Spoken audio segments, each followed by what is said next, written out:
ลงทุนนิยมวันนี้จะพามาเปลี่ยนความคิดแล้วก็มุมมองกันสักหน่อยนะคะเพราะว่าถ้าถามถึงสิ่งที่มีค่ามีความหมายที่สุดในชีวิตของเราเชื่อเหลือเกินว่าใครหลายคนก็จะบอกว่าเวลาสิเวลาเป็นสิ่งที่มีค่าเป็นทรัพย์สินที่ไม่มีอะไรมาแทนได้บางคนก็บอกว่าไม่ใช่มันคือเงินทองต่างหากนะคะแต่แม้ว่าคุณจะคิดว่าเวลาหรือเงินทองเชื่อหรือเปล่าว่าคุณอาจจะคิดผิดนะคะวันนี้ลงทุนนิยมมีคำตอบมาให้ว่าเอ๊ะแล้วอะไรกันนะที่เป็นทรัพย์สินที่มีค่าที่สุดในชีวิตกันแน่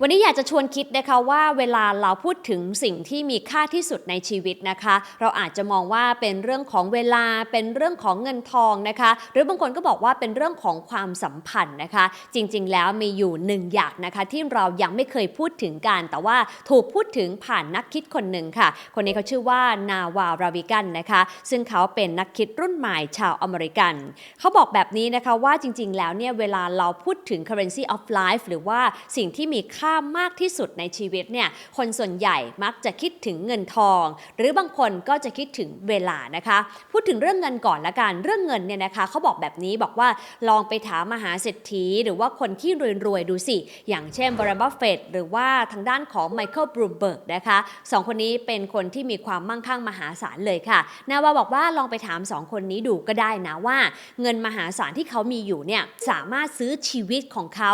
ให้สามารถต่ออายุไปได้อีกมากน้อยแค่ไหนซึ่งคำตอบก็คือไม่น่าจะเป็นไปได้นะคะต้องยอมรับนะคะว่าแม้ว่าเราจะมีเงินทองมากน้อยแค่ไหนแต่ว่าถ้าวันสุดท้ายของชีวิตมาถึงเราเองก็ต้องลาจากโลกนี้ไป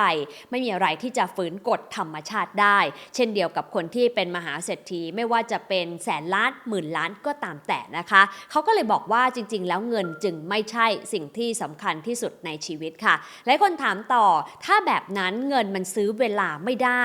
แล้วเวลามันก็แปลว่าเป็นสิ่งที่มีค่าที่สุดในชีวิตหรือเปล่าเขาบอกแบบนี้นะคะนาวาบอกว่าก็ไม่ใช่อีกนั่นแหละลองคิดตามนะคะเขายกตัวอย่างว่าตัวเขาเองเนี่ยมีลูกสาวคนหนึ่งอายุ19เดือนค่ะซึ่งก็ประมาณสัก1ขวบครึ่งเท่านั้นเองแม้ว่าเขาจะอยู่กับลูกสาวของเขานะคะแต่ว่าถ้าเขาใช้เวลาที่มีอยู่ที่คิดว่ามีค่าแล้วเนี่ยไปกับสิ่งอื่นๆนะคะไม่ว่าจะเป็นการส่องโซเชียลมีเดียดู Netflix ดู YouTube หรือแม้แต่นั่งทำงานแม้จะใช้เวลาอยู่กับลูกสาวของเขาก็ตามแปลว่าเวลานั้นก็แทบจะไม่มีค่าไม่มีความหมายเลยนะคะเหมือนกับพวกเราทุกคนเนี่ยแหละค่ะที่ทุกวันนี้เราอาจจะใช้เวลากับคนที่เรารักอาจจะใช้เวลากับคนในครอบครัวอาจจะใช้เวลากับลูกของเรากับพ่อแม่ของเราแต่เวลาในเชิงปริมาณอาจจะไม่ได้มีความหมายเท่ากับในเชิงคุณภาพนะคะคุณอาจจะอยู่กับพ่อแม่ของคุณทานข้าวด้วยกันทุกมื้อทุกวันแต่ถ้าระหว่างทานข้าวไม่มีบทสนทนาไม่มีการพูดคุยไม่มีการถามสารทุกข์สุขดิบหรือว่าไม่มีการหยอกล้อหยอกเอินกันเลยตรงกันข้ามเรากลับใช้เวลาในการส่องมือถือดูโซเชียลหรือว่าทำงานไปด้วยแม้จะนั่งอยู่ด้วยกันเวลาที่ผ่านไปก็ใช่ว่าจะมีความหมายใช่ไหมคะเขาก็เลยบอกว่าในความเป็นจริงแล้วเวลาเพียงลำพังก็ไม่ใช่สิ่งที่มีค่ามากที่สุดค่ะแล้วถ้าเป็นแบบนั้นถ้าเงินไม่ใช่สิ่งที่มีค่ามากที่สุดเวลาก็ไม่ใช่สิ่งที่มีค่ามากที่สุดอะไรกันนะจะเป็นสิ่งที่มีค่ามากที่สุดนะคะสิ่งที่นาวาบอกไว้เขาบอกว่า attention เนี่ยแหละที่เป็น the real currency of life ค่ะ attention หรือว่าความใส่ใจนั่นแหละถือว่าเป็นทรัพย์สินที่มีค่าที่สุดในชีวิตเพราะว่าแม้คุณจะมีเวลามากแต่ถ้าคุณไม่ใส่ใจกับสิ่งที่อยู่ตรงหน้าเลยนั่นก็แปลว่าเวลาที่คุณมีแทบจะไม่มีความหมายเลยนะคะแต่อย่างไรก็ตามวันนี้สังคมทุกวันนี้ค่ะกำลังทำให้เราเนี่ยมองหาสิ่งอื่นนอกเหนือจาก attention หรือว่าความใส่ใจ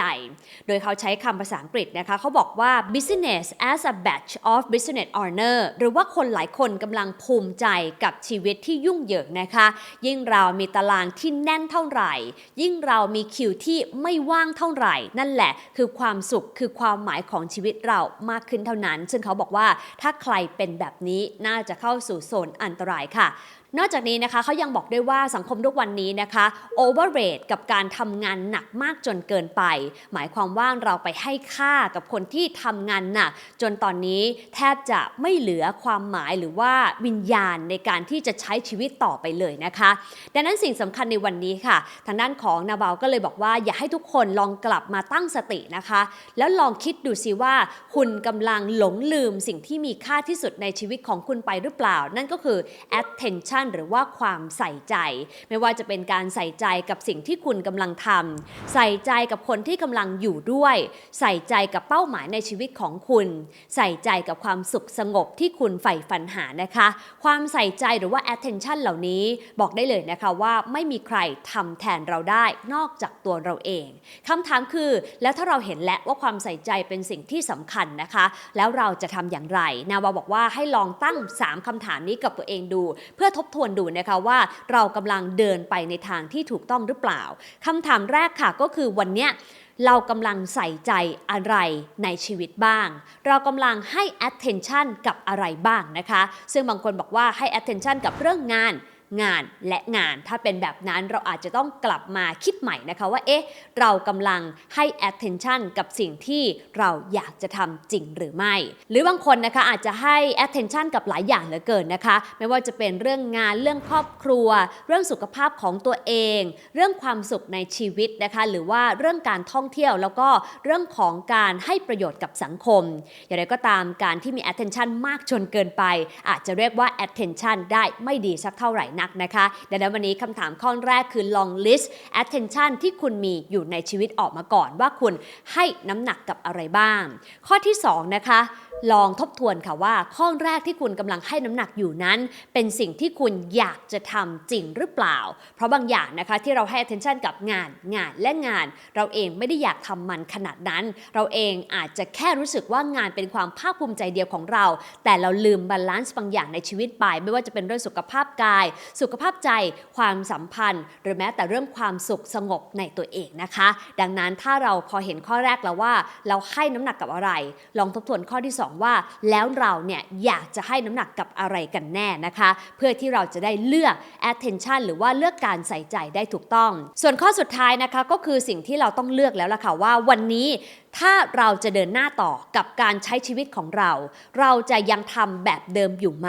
ถ้าเรารู้สึกว่า attention ที่เราให้กับทุกอย่างนั้นเป็นสิ่งที่เราอยากจะไปแล้วไปต่อได้ค่ะแต่ต้องยอมรับนะคะว่าเราเองไม่สามารถที่จะใส่ใจกับทุกอย่างในชีวิตในเวลาเดียวกันได้เพราะว่า attention ของเรามีจำกัดนาวาแนะนำนะคะว่าเราควรเลือกแค่ไม่กี่ attention ที่เราจะให้น้ำหนักและนั่นก็ควรเป็น attention หรือว่าการใส่ใจที่มีความหมายกับชีวิตเรามากที่สุดด้วยแต่ถ้าเรามองว่าไม่ใช่นะคะสิ่งที่เราต้องทำก็คือต้องตัดสิ่งที่ไม่ใช่ออกไปจากชีวิตค่ะเรื่องเหล่านี้อาจจะไม่ง่ายสักเท่าไหร่นะคะแต่ว่าถ้าเราเริ่มทำได้ตั้งแต่วันนี้ก็จะช่วยเราสามารถที่จะเดินตามเป้าหมายที่เราตั้งใจแล้วก็ฝันไว้ได้ในท้ายที่สุดจริงๆอย่าลืมนะคะว่าจริงๆแล้วพวกเราทุกคนเองมีข้อจำกัดในชีวิตอยู่นั่นก็คือเรื่องของเวลาค่ะเวลาของเราไม่เท่ากันนะคะบางคนบอกว่าโหเกษียณ60แต่เราไม่รู้หรอกค่ะว่าเราจะอยู่บนโลกนี้ไปอีกนานเท่าไหร่คำถามก็คือในทุกวินาทีที่กำลังอยู่บนโลกนี้